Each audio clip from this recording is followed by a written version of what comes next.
मौजूद मुख्यमंत्री साथी, केंद्रीय मंत्रिमंडल के मेरे सदस्य, राज्यों के मंत्री, सांसदगण, विधायकगण, अन्य जनप्रतिनिधि,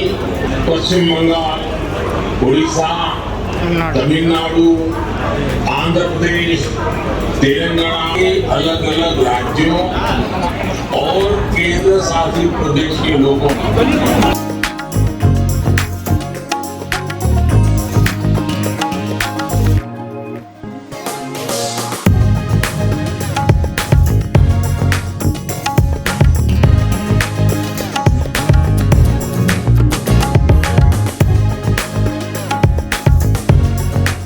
माननीय प्रधानमंत्री जी की